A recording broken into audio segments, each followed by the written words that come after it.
Hello everybody, so as you can probably tell already, this is not the typical video that I'll put up on the channel. So this time around, since I was fortunate enough to harvest not one, but two different deer this past fall, I figured why not do a cooking special on one of my favorite ways on how to make it. So I'll show you the two deer that I got here real quick, and then I'll get right into the video. The week after, I'll get my second one. Alright. Second deer. Got hung up on my actual rack right here. Left that home when I got my button buck a few weeks back. And then as you can see, it's a straight up doe. So with that, my deer season is complete.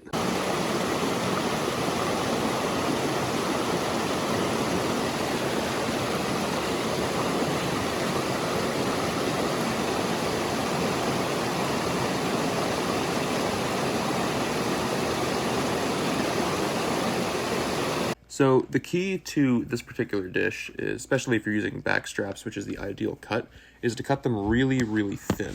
What this does is it allows it to cook fully without burning the bacon, as you'll see later. The key to this is you want them both to cook at roughly the same exact time. That way one's not going to be undercooked while the other one is fully cooked, and vice versa. Or one being burnt and the other being fully cooked. So pretty much what you're going for here is you want slices about maybe 2 to 3 centimeters thick, give or take. That's usually about as thick as I like to have them. I mean, you could go a little bit thinner, but typically this is how I like to do them with the cook time they usually run with. So pretty much just keep going through your backstrap cuts just like this. Slice them up as you go. Make sure they're about the size of like those little medallions. And as you're going, make sure that you trim off any fat or tallow, because if you don't do that, that will misflavor the deer, even with the marinade, and it will taste really weird. Also, the texture of that particular fat is a lot different than beef or pork, so you really do not want that on your deer. So while you're cutting this up, if you haven't done so already, trim that off, save yourself the effort and time. You won't regret doing that. So the next part you're going to want to do is to create your marinade. So basically what I like to do personally is this combination, although if you have other sauces and spices you want to put in here, feel free to do so.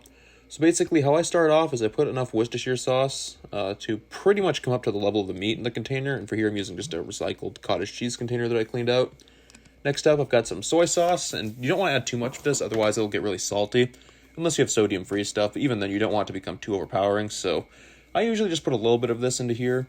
And then I follow this up with a little bit of teriyaki, because it's a little bit of sweetness and a little bit of extra punch that I really like.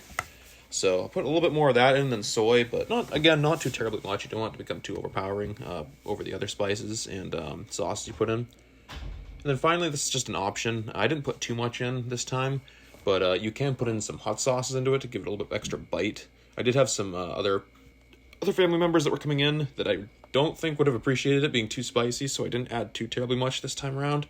But again, it's all up to preference and what kind of sauces you want to put in the marinade. It's entirely up to you, but this is basically what I like to do with my recipe. And then for the spices that I add in, I'll add in garlic powder, onion powder, ground mustard, and chili powder, or red chili flakes. I didn't have those available this time, unfortunately, but those are the ones I tend to put in a little bit more often, just because it adds a little bit of extra heat that way. And remember, when you're putting these in, you want to add a good amount of it. If you think you have enough, add a little bit more. You don't want it to become under-seasoned, because again, you've put in some pretty strong sauces into the marinade already, and this is the only other way you can get some more flavors into it. So feel free to add as much as you want in, or not. You know, it's entirely up to whatever preference you have.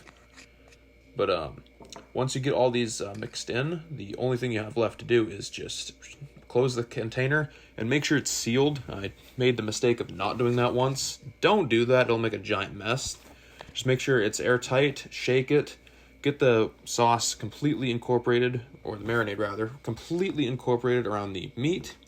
And then all you have to do is let it sit in your fridge overnight, or for 24 hours, however long you really want it to soak in those flavors. And then once that's done, you can prepare it for the next step, which comes in the next day.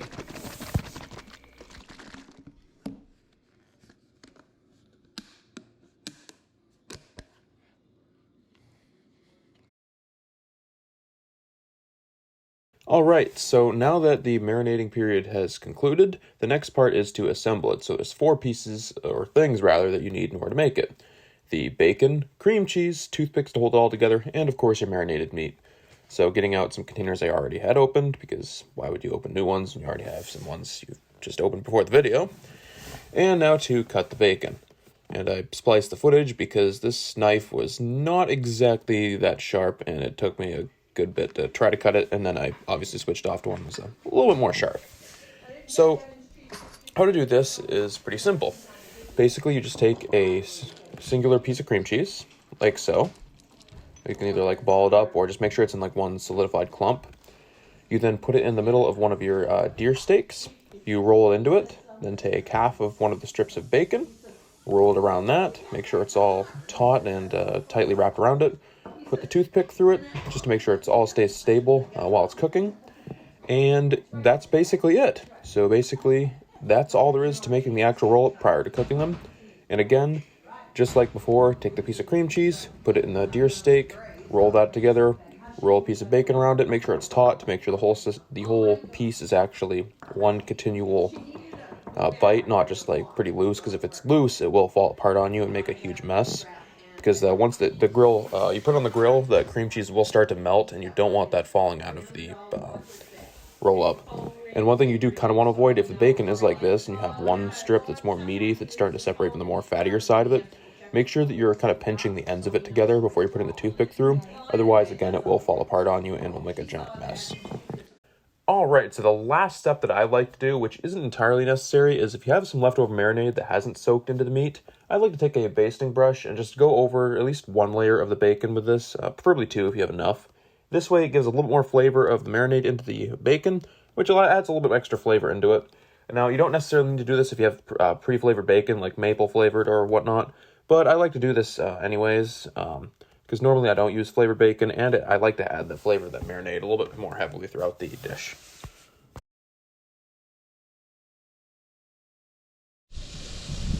Well, I really wish you guys could smell this right now. This smells fantastic. So, just gonna come in, start seeing them.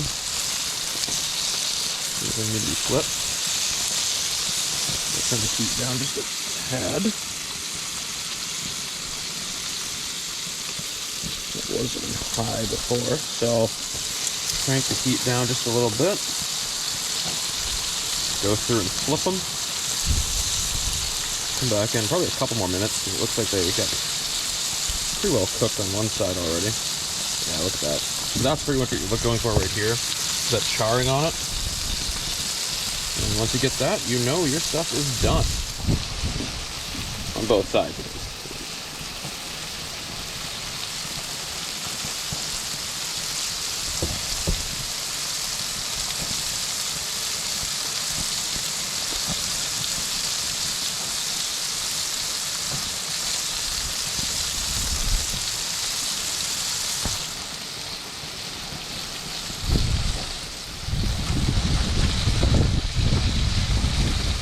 You don't have to be completely charred like that. As long as they look cooked on that side, that should be fine.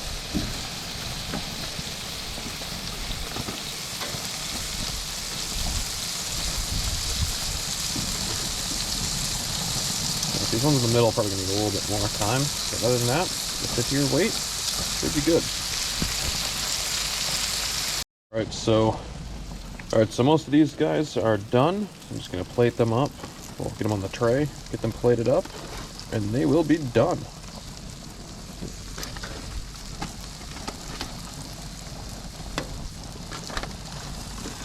Now, this guy might be a little bit less cooked than these ones, but personally I like my deer meat a little bit on the medium rare side. I know some people like to cook it fully, so I'll trust that this one right here should be fine. As for these ones are from medium rare to medium, so these ones are all set. All right, Monty. Yeah. What do you think? Think they're gonna be good? Well, let's see. All right, try one. Yep. Yes. All right. Very much so. Great. So hopefully the rest of the guests here today are gonna like them. And as for that, this recipe is done. All right, it's good. And this right here is the finished product. Got bacon wrapped deer bites. Hope you guys enjoyed the video, and if you want to see more episodes like this, leave a comment down below. Tell me what you want to see next. So thanks again for watching. Don't forget to hit the like and subscribe, and as always, tight lines.